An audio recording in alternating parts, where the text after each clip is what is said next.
Hola, ¿qué tal chicos? ¿Cómo están? Espero que se encuentren muy bien. Yo aquí haciendo este videíto para hablar acerca de un tema que teníamos por ahí pendiente. Vamos a hablar acerca de Albert Bandura, que Albert Bandura es uno de los teóricos más importantes de las últimas 2 décadas, sobre todo por las aportaciones que ha hecho sobre el desarrollo del niño en el área cognitiva. Ya habíamos hablado sobre el aprendizaje social a través de la teoría de Lev Vygotsky, pero en esta ocasión vamos a abordar el aprendizaje social desde el punto de vista de Albert Bandura. Albert Bandura fue un psicólogo y pedagogo ucranio-canadiense, autor de teorías muy interesantes como la teoría del aprendizaje social, que abordaremos un poquito más, y de conceptos como el de la autoeficacia y la autoeficiencia, que abordaremos de forma más profunda en un momento. Vamos a hablar de la teoría de Albert Bandura. Albert Bandura nació en 1925 y falleció hace apenas el año pasado, en el 2021, y fue, como ya les comentaba, un psicólogo y pedagogo muy importante, uno de los más importantes de la última era de los teóricos.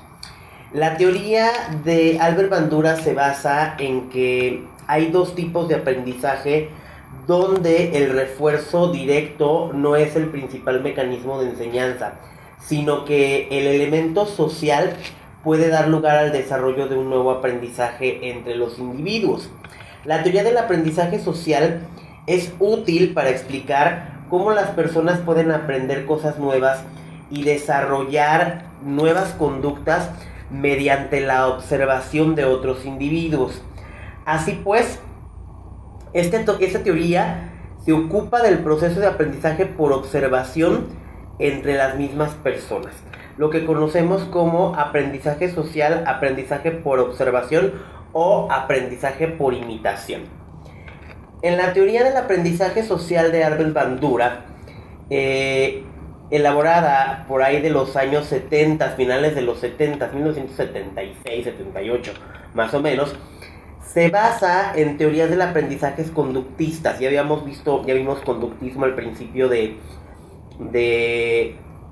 este módulo. Estuvimos viendo a los conductistas más importantes, o las teorías conductistas más importantes, sobre el condicionamiento clásico o el condicionamiento operante, que seguramente recuerdan bien. Sin embargo, Albert Bandura toma estos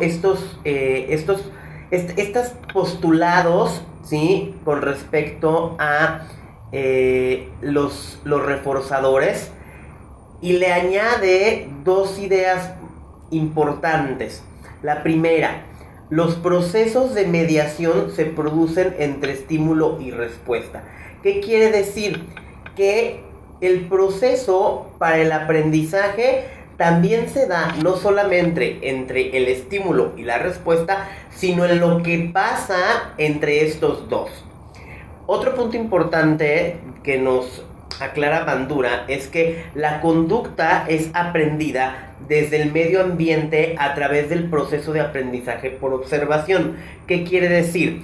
Que si bien es cierto, el niño aprende a través de reforzadores y también adquiere nuevas conductas y nuevos aprendizajes a través de los reforzadores, también aprende a través de observar, que es decir, observa e imita. Observa, canaliza y después utiliza, ¿no? El aprendizaje mediante la observación: los niños observan a las personas que les rodean para ver e imitar cómo se comportan. Los individuos observados son llamados modelos. Es decir, los modelos son aquellas personas que el niño observa y que a través del comportamiento de este modelo el niño aprende. Un ejemplo: cuando el niño está observando a mamá o a papá comer, el tomar la cuchara y el cómo lleva la cuchara a la boca, el niño intenta imitar este acto y aprende a tomar la cuchara y a llevárselo a la boca, ¿no? Y así como eso, los niños van aprendiendo de las figuras de modelos que tienen, ¿no? En la sociedad, los niños están rodeados de muchos modelos influyentes, por supuesto los padres, ¿sí? O los miembros de la familia, pero también sucede que existen modelos como personajes de la televisión, los personajes que los niños ven en la televisión, o bien en YouTube, ¿no? Existen programas diseñados específicamente para los niños y para que imiten ciertas conductas, ¿no? Tenemos un ejemplo como Peppa Pig, que es un programa diseñado para que los niños imiten ciertas características o ciertos modelos de educación. Por supuesto también los compañeritos de la escuela, los maestros sobre todo, que somos, digamos, modelos en este sentido, donde el niño va a imitar lo que el maestro o la maestra hace. Los niños prestan atención a todas las personas y modelos y codifican su comportamiento, es decir, observan y posteriormente ellos imitan, ¿sí? Copian la conducta que están observando, pero pueden hacer esto sin importar si el comportamiento es apropiado o no. Y esto es importante remarcarlo, porque los niños no distinguen o no hacen una selección de qué comportamientos imitar y qué no. Imitan el comportamiento de quien ellos consideran modelos o, digamos, ejemplos a seguir, ¿no? Aunque hay una serie de procesos que hacen que sea más probable que un niño reproduzca un comportamiento dependiendo la sociedad, o que considere la sociedad que es apropiado para él o no, también va a existir esta forma de ¿cómo lo diremos? De reforzar la conducta. Les voy a poner un ejemplo.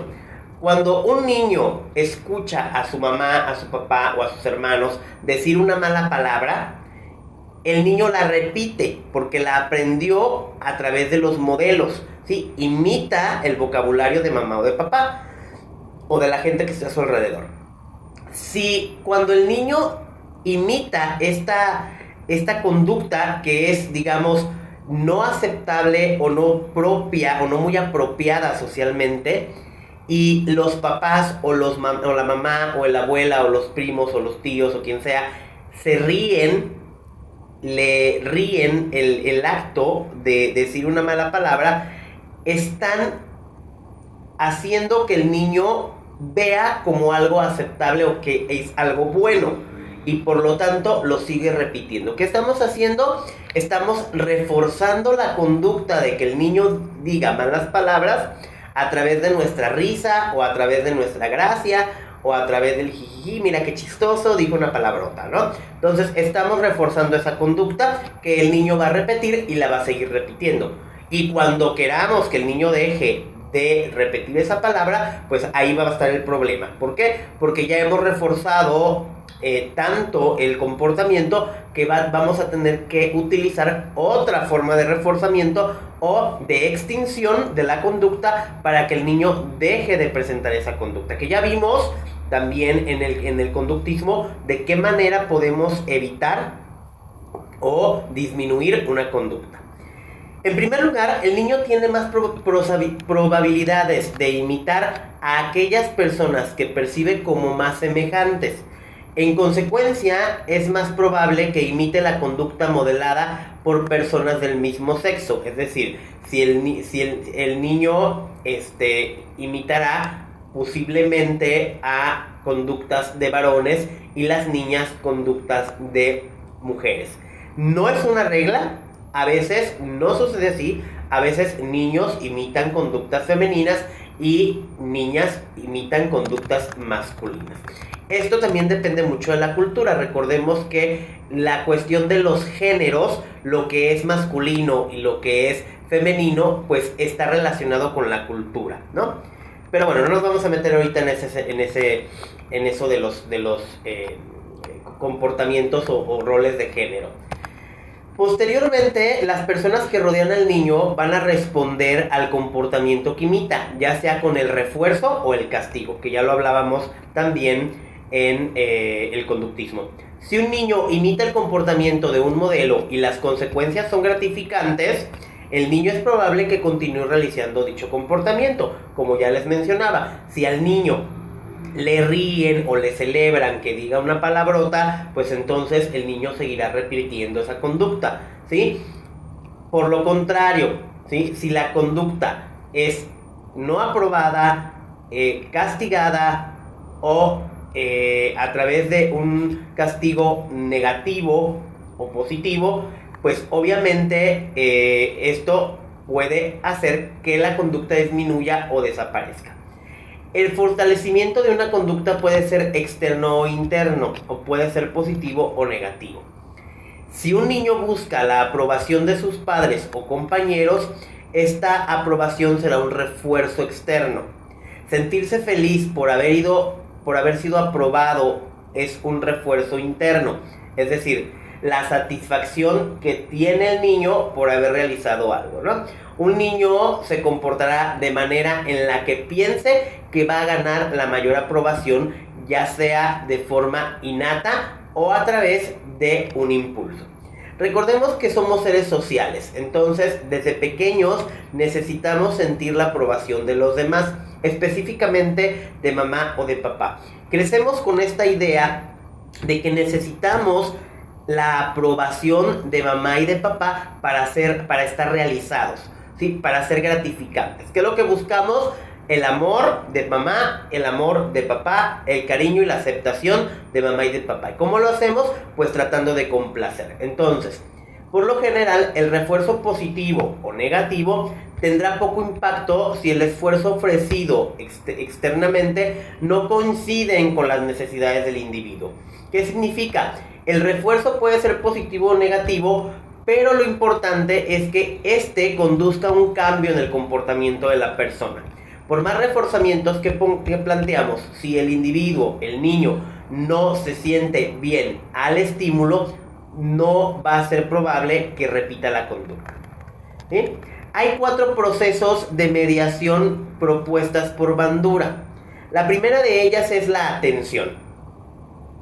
Es la medida en la que se observa el comportamiento de otros. Para que imitemos un comportamiento, este primero debe de llamar la atención, ¿sí? Observamos muchos comportamientos a lo largo del día, pero muchos de ellos no nos interesan. Por lo tanto, la atención es extremadamente importante para que el comportamiento tenga una influencia suficiente en nosotros. Es decir, para que el niño aprenda a través del aprendizaje por repetición o aprendizaje social, tiene que llamarle la atención. Ese es el número 1. Número 2, la retención. La retención de la conducta recién aprendida es necesaria para que ésta se mantenga. Sin retención no se establecerá el aprendizaje del comportamiento y es posible que se tenga que volver a observar el modelo nuevo, ya que no fuimos capaces de almacenar la información sobre el comportamiento. Yo me he fijado mucho en algunos alumnos que tengo que prestan atención pero no retienen. ¿Qué es lo que sucede? Que no comprenden.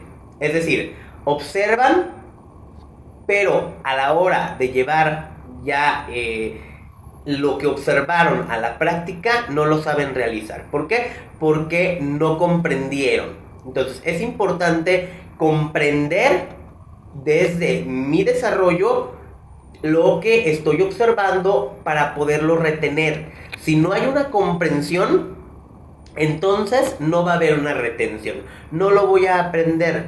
Tal vez me acuerde más o menos cómo iba o más o menos de qué iba, pero realmente no va a existir la retención y por lo tanto no va a haber el aprendizaje. Si yo ahorita les pregunto si recuerdan cuáles son las 5 etapas o las 5 fases del desarrollo cognitivo de Jean Piaget, ¿recuerdan cuáles son? Ojo, entonces, hubo una retención, hubo un aprendizaje, hubo una captación de la información.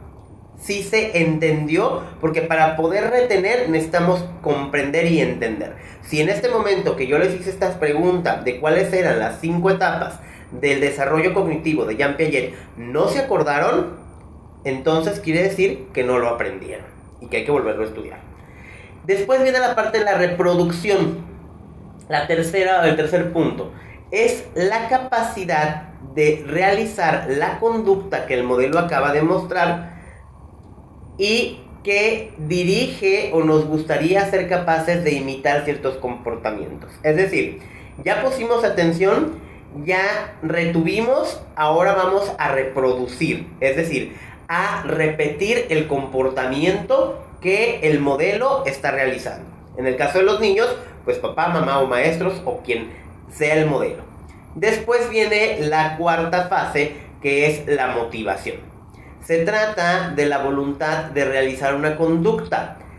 Las recompensas y los castigos que siguen un comportamiento serán valorados por el observador ante el estímulo. Es decir, la voluntad para seguir realizando esa conducta o eso que aprendimos va a estar relacionado con las recompensas y los castigos que se reciban. ¿Qué quiere decir? Pues que a mayor recompensa, mayor es probable que se siga repitiendo este comportamiento y por lo tanto habrá una motivación para seguirlo haciendo. ¿Sí? A mayor castigo ante el comportamiento, entonces la conducta poco a poco se irá dejando de repetir o el aprendizaje irá dejando de ser funcional. Bueno, hasta aquí voy a dejar este video, chicos, con estos conceptos. Les voy a dejar un video para que también lo vean y lo analicen. Y les voy a dejar actividad, ¿sale? Espero que haya quedado claro. Vamos a seguir hablando sobre esto, pero necesito que primero comprendamos esta primera parte. Muy bien, nos vemos entonces. Les dejo actividad en Classroom y estamos al pendiente. Cuídense mucho.